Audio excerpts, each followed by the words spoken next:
En ce XVIIe siècle, le sous-continent indien est en quasi-totalité occupé par des forces musulmanes, bien qu'une vaste majorité de la population soit hindoue avec quelques fortes minorités d'autres religions, telles que le bouddhisme, le sikhisme et plus encore. Cette situation est le résultat d'un processus de plusieurs siècles et de vagues d'invasions islamiques successives, dont la dernière en date pour nos protagonistes du jour est celle des Moghols arrivés au tout début du XVIe siècle.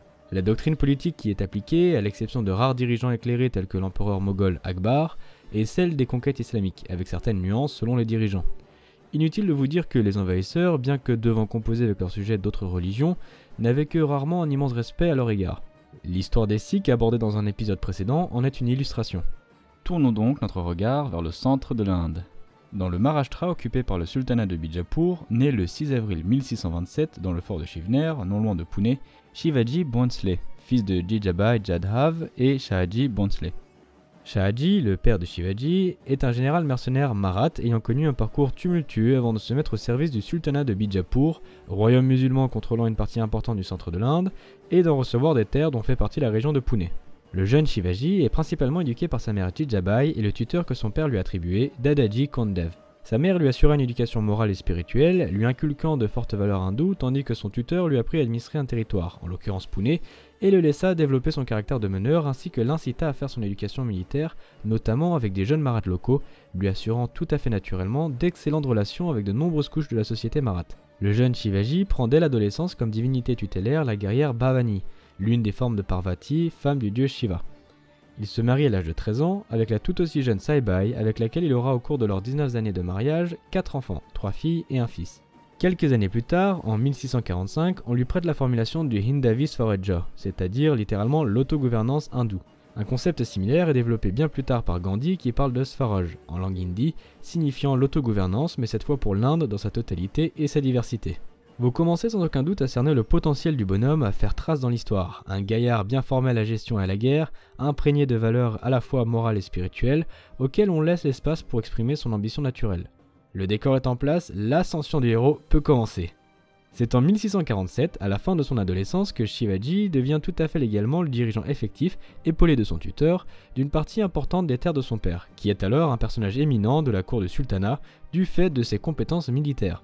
Le jeune Marathe a pour but d'établir un domaine unifié sous son contrôle direct et celui de son père, qui par ailleurs ne lui avait rien demandé du tout et ne voyait pas cela d'un très bon œil. Avec cette idée en tête, Shivaji parvient donc à prendre plusieurs forts de la région de Pune en convainquant les commandants de ces forts par la parole ou bien par l'or, et en faisant plier les récalcitrants par d'habiles ruses. Et oui, vous le comprendrez bien vite, en matière de tactique militaire, c'est un véritable renard. 2 années plus tard, en 1649, son tuteur Dadaji Kondev, qui tentait de calmer ses ardeurs, décède. Dès lors, c'est open bar, plus personne sur place ne cherche à brider l'ambitieux jeune homme. En administrateur ambitieux, il se met en tête d'unifier les territoires de son père, ceux qui se trouvent du côté de Pune, car il dispose également de terres du côté de Bangalore où il réside. L'idée est d'unifier ces territoires sous son seul contrôle afin d'en rendre la gestion plus efficace. Mais voyez-vous, l'autre seigneur majeur mis en place par Shahaji afin d'administrer son domaine, n'ayant reçu aucune instruction en ce sens, ne coopère pas.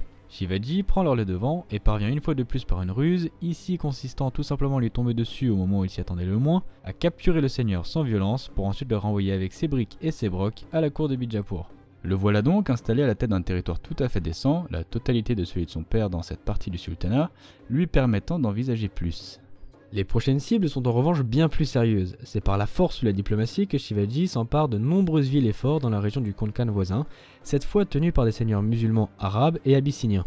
Oui, vous avez bien entendu, des Abyssiniens. Ce sont grosso modo des Africains de l'Est, principalement importés, entre guillemets, par les invasions islamiques. Petit problème que pose cette nouvelle expansion, ces seigneurs en répondent directement au sultan de Bijapur et non à son père. Je vous laisse donc imaginer la situation à la cour de Bijapur, un fils incontrôlable d'un seigneur hindou vassal quiche la tête des seigneurs musulmans pour s'en approprier les terres. De mauvais ton pour Shahaji, partagé entre la satisfaction de voir son fils aussi audacieux agrandissant de fait son territoire et ses responsabilités à la cour. Le sultan de Bijapur, Muhammad Adil Shah, est en revanche beaucoup moins partagé à ce sujet, vous l'imaginez sans aucun mal, et fait arrêter Shahaji auquel il retire toutes ses terres. En théorie seulement, puisqu'en pratique elles sont et restent dans leur ensemble administrées par Shivaji. L'arrestation de Shahaji force néanmoins le jeune Marathe à se calmer et à mettre fin à ses actions pour ne pas exposer son père à la torture, voire très clairement à la mort. Mais c'est loin d'être fini pour notre héros du jour. Pendant que son père Shahaji passe ses journées en captivité, Shivaji use de la période afin d'organiser et administrer les terres qu'il a récemment annexées, bénéficiant également de la relative passivité du sultanat du fait du piteux état de santé du sultan.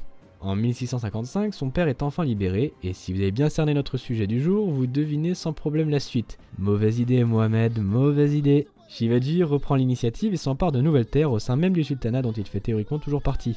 Ce sont des terres qu'il a bien ciblées car particulièrement intéressantes d'un point de vue militaire, puisqu'elles appartenaient à un clan guerrier capable de mobiliser des soldats compétents qu'il va désormais pouvoir utiliser. Bien vu. Point le temps de réagir à ce nouveau coup d'éclat, le malheureux sultan Mohamed Adil Shah, longtemps malade, décède fin 1656.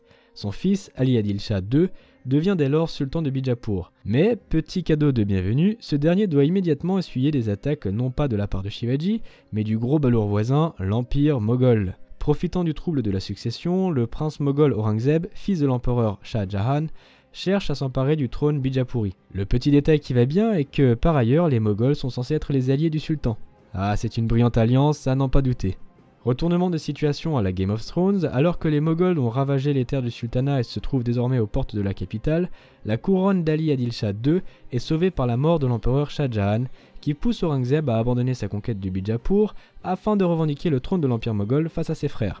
Le principe est simple, les princes moghols se quichent la tête pendant plusieurs mois, voire des années, et le dernier debout devient empereur. De grands sportifs ces Moghols. C'est environ 3 ans plus tard, en 1659, le temps de s'en remettre, que le jeune sultan Bijapuri, désormais solidement installé sur son trône, décide de mettre fin au problème Shivaji. Et vous allez découvrir comment dans la prochaine vidéo. Merci à vous tous de nous suivre, n'oubliez pas le pouce bleu si la vidéo vous a plu et abonnez-vous si vous avez hâte de voir la suite. Pour ceux qui souhaitent également nous soutenir financièrement, Demistif dispose d'une page Tipeee vous permettant de faire des dons et plus récemment d'une page Utip sur laquelle il vous suffit de regarder volontairement une publicité pour nous donner 10 centimes par visionnage. A noter que c'est limité à 5 visionnages par jour pour un utilisateur. Quelle que soit votre manière de nous soutenir, du pouce bleu au don, nous vous remercions tous du fond du cœur. A très vite.